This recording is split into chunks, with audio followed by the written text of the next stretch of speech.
Bonjour à vous, je vous retrouve avec plaisir dans cette deuxième vidéo pour terminer notre pochette à recettes de fête de fin d'année. Donc nous avons réalisé dans la première vidéo la structure de cette pochette ainsi que le système de fermeture, vraiment quelque chose de très simple avec un fil et deux disques. Et maintenant nous allons donc réaliser les pochettes. Je vous parlerai aussi des fiches recettes. Pour les pochettes, vous allez avoir besoin de morceaux de papier uni, 4 feuilles de 22 sur 14,5 cm. Sur le massicot, nous allons faire des plis de chaque côté et en bas, 3 plis de 1 cm.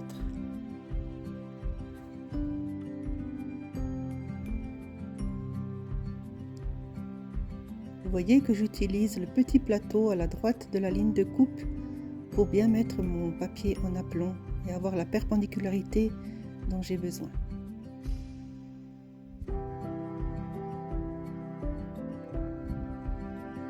Vous pouvez répéter l'opération sur les 4 morceaux de papier. Nous allons les plier en accordéon.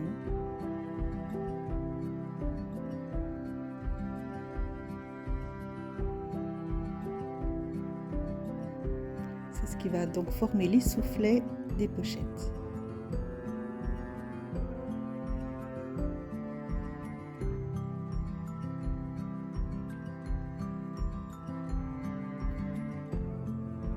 Il va falloir retirer les extrémités du bas pour enlever cette surépaisseur de papier. Mon astuce, c'est de ne pas faire le pli en accordéon. Voilà, de mettre le papier de cette manière-là. Regardez. Sur la droite, donc on voit 3 petits carrés. Nous allons les retirer avec un trait de ciseau en biais. Tout simplement. Et on fait la même chose de l'autre côté. 3 petits carrés. On coupe en biais et on va faire cette opération sur les deux autres côtés. Donc je positionne le papier de façon à avoir 3 petits carrés, je les coupe. De l'autre côté, je déplie, je replie de manière à avoir les 3 petits carrés. Et voilà, et je coupe en biseau. Et ça va donner cette forme très particulière. Voilà. D'un coup de ciseau, on n'a pas besoin de réfléchir, c'est parfait. Je fais ça sur les 4 morceaux. Alors je le refais une deuxième fois pour vous montrer. De nouveau, 3 petits carrés, un petit coup de ciseau en biais. La même chose sur les 2 petits côtés. 3 petits carrés, un petit coup de ciseau et on fait tomber l'excédent de papier dans les angles, ce qui aurait donné vraiment une surépaisseur très disgracieuse et pas du tout pratique.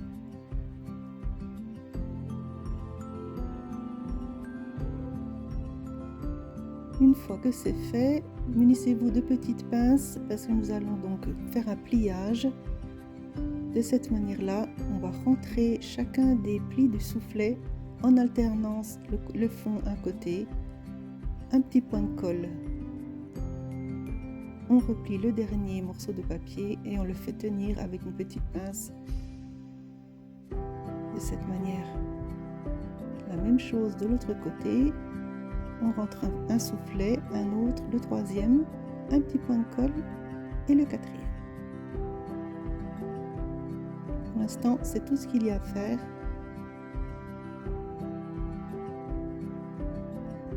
On fait ça pour les 4 morceaux. Et ça va au séchage. Alors, je ne sais pas si vous êtes comme moi et si vous refaites d'année en année certaines recettes. Alors moi, c'est vraiment le cas pour les sablés de Noël, le jus de pomme épicé, etc. Voilà, c'est très cocooning et j'aime bien les refaire d'une année sur l'autre. En attendant que les pochettes à souffler terminent de sécher, je vous propose de réaliser ici une pochette à carte. Donc c'est un morceau de papier de 12,5 sur 17. Sur un petit et un grand côté, nous allons faire un pli de 1 cm taillé en biais de cette manière. Et ensuite, nous allons faire un triangle, ne garder que l'espace où nous avons fait les 2 plis. Voilà, comme ça, il n'y a plus qu'à la coller sur le bas de la structure. Et j'ai pensé que ce serait intéressant d'y glisser des fiches recettes vierges supplémentaires ou nos petites notes gribouillées à la main avant d'être mises au propre. Les 4 pochettes à soufflet sont prêtes et maintenant nous allons donc les assembler.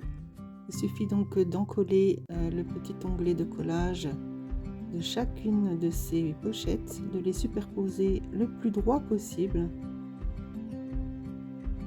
pour former un ensemble soufflé.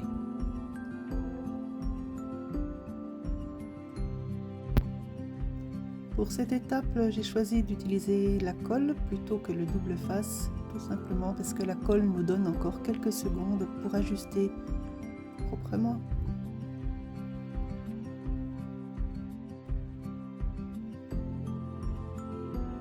Voilà, il ne reste plus qu'une pochette à ajuster et on pourra coller le tout au centre de la structure.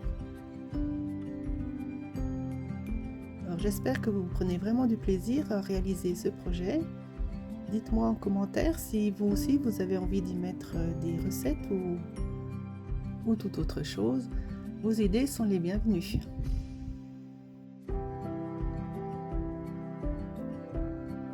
On centre bien. Et voilà, l'intérieur de la pochette est terminé. Chaque chose est installée. Je vous propose une toute petite déco toute simple. Là, on voit bien les 4 espaces.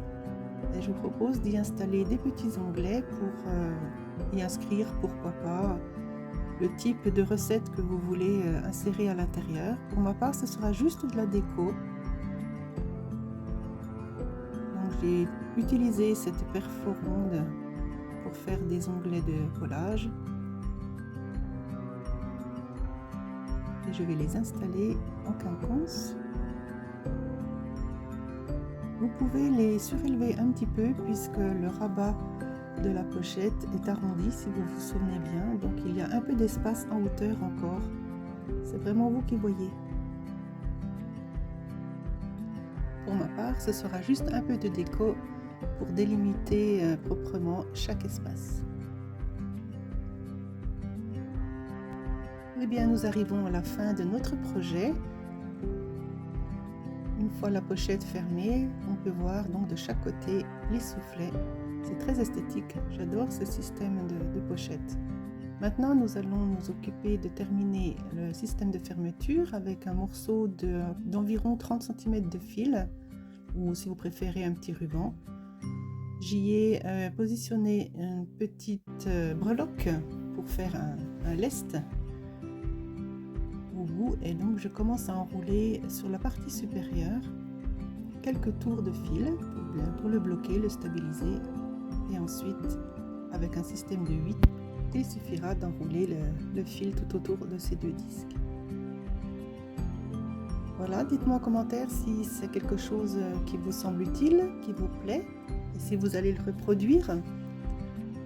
Pour finaliser le projet, je vais faire une toute petite déco simple, légère. Je me suis servi de Branching Out. Les poinçons de ce lot sont d'une finesse. J'ai adoré. Voilà ce que ça donne. Donc, je vais les installer à l'intérieur, tout simplement. De cette manière. Sous la vidéo, vous trouverez les noms et références des produits que j'ai utilisés pour réaliser cette pochette. Maintenant, je voudrais vous parler des cartes recettes. Je les ai faites moi-même sur un fichier Excel ou vous pouvez les faire sur Canva. Alors, j'y ai noté aussi d'où provenait la recette. Ça, c'est quelque chose que j'aime encore bien, savoir si c'est une recette familiale trouvée sur Insta ou d'une amie. Vous pouvez vraiment inscrire tout ce que vous voulez. Elles font 14 sur 10,5 cm et donc sur une feuille A4, on peut en imprimer 4 à la fois. Et voilà, j'en installe des vierges dans le petit espace prévu. Je trouve ça assez sympa. J'étais ravie de préparer ce petit projet avec vous, d'un format un peu inhabituel puisque c'est une vidéo un peu plus longue que d'habitude. Merci pour vos passages ici, pour vous qui venez d'arriver sur cette chaîne. Je vous dis à bientôt.